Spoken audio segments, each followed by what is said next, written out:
ako si Normie. Na-miss niyo ba ako? So, for today's video, umuwi ako para ako'y mag-ayos, maglinis, at higit sa lahat maglaba. Pero kain muna tayo.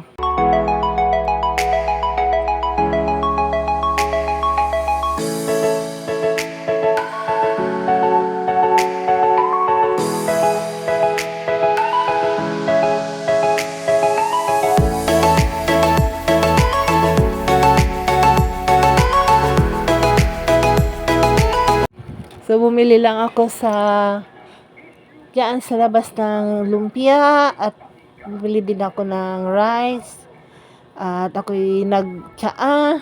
So, nag-enjoy ako sa aking pagkain ngayon kasi ako naghahanda sa aking mga gagawin dito sa bahay.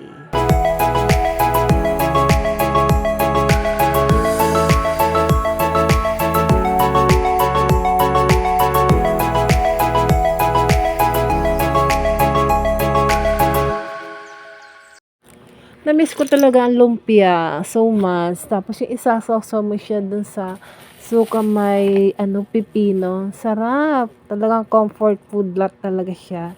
Nakakatuwa lang kasi kumain ng ganitong klaseng food.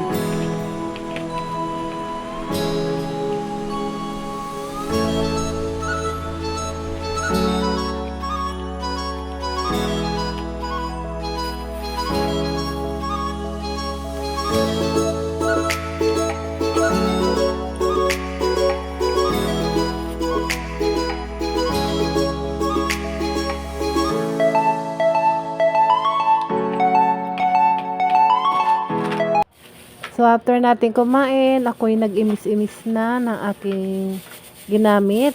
At iyan po ay ibababa ko kasama ko na rin pati sa aking pagligo.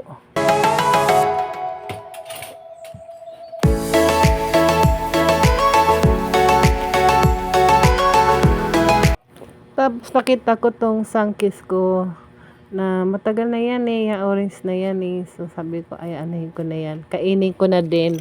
At mag-o-overripe na yan ang bonggang-bongga. Hindi na natin yan mapapakinabangan.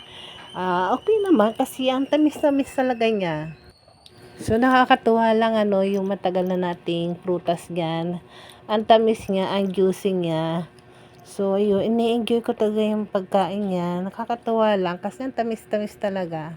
Kasi iniisip ko na rin kung ano yung mga susunod kong gagawin after kong kumain. Kailangan kasi maayos ko na lahat ang aking mga gamit.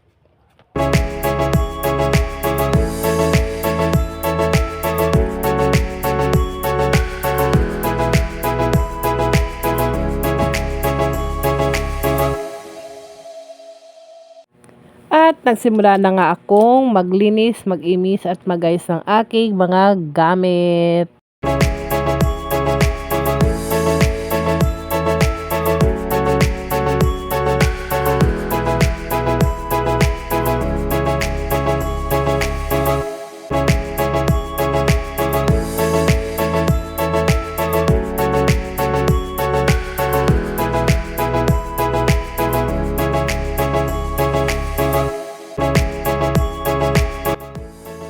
Ito, inumpisahan ko na rin ayusin yung cabinet na yan kasi talagang ang gulo na yan.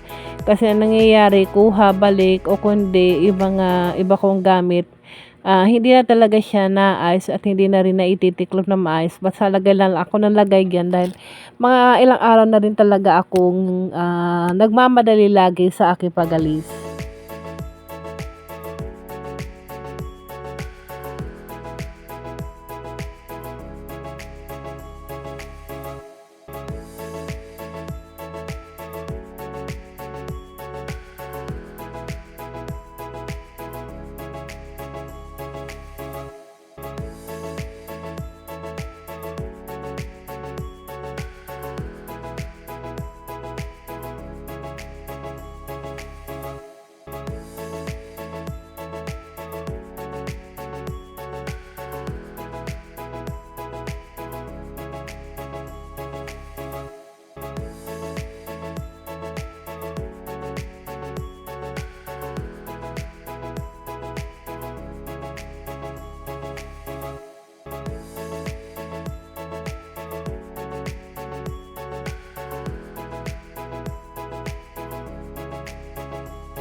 So, ayan, sinimulan ko na rin magwalis-walis.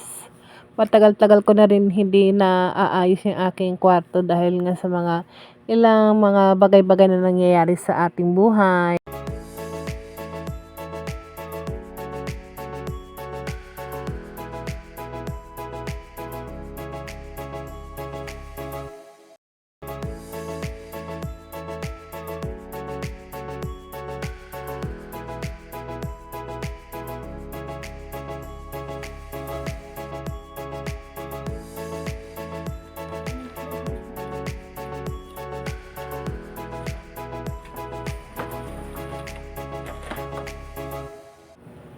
Tapos naghanda na rin ako ng aking pampaligo.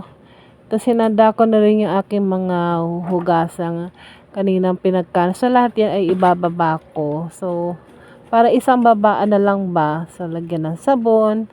Tapos yung mga pampaligo ko hinahanda ko na din.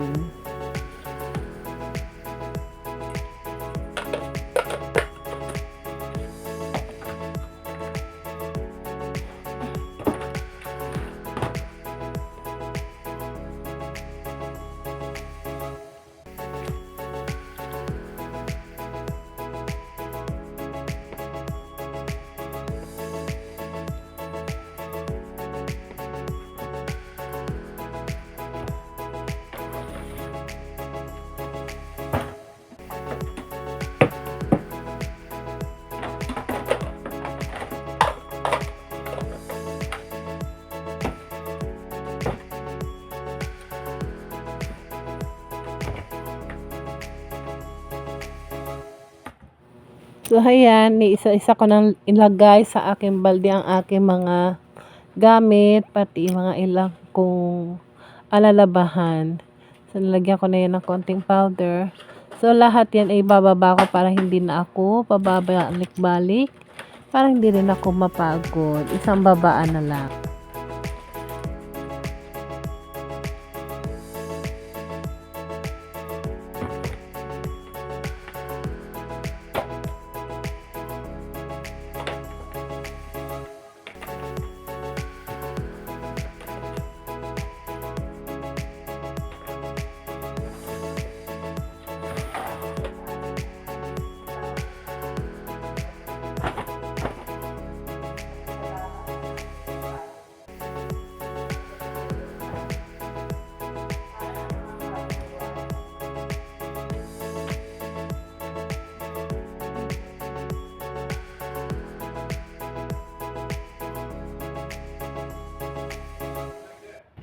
Bigla ko lang naalala na kailangan ko ayusin pala yung mga ginawa kong frame. Tapos dito ko na ilalagay sa harapan ng aking kwarto. Tanda lang tayo nagpukpok yan at inaayos natin maigi ang ating ikakabit na artwork.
Tapos heto, nasulat ko naman mga gagastusin natin o yung mga nagastos natin.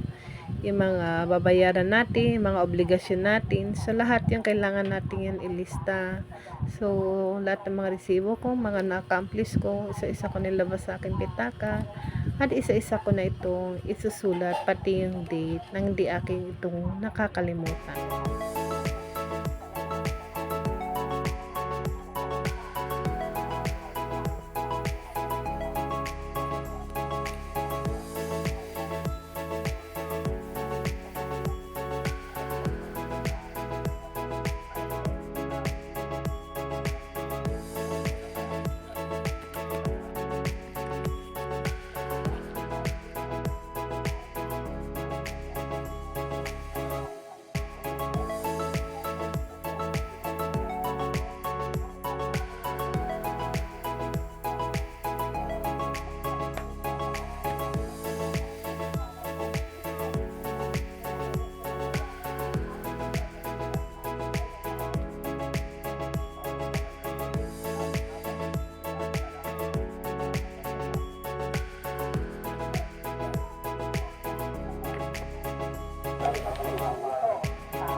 So, bye-bye muna. Bye for now. Have a nice, great day.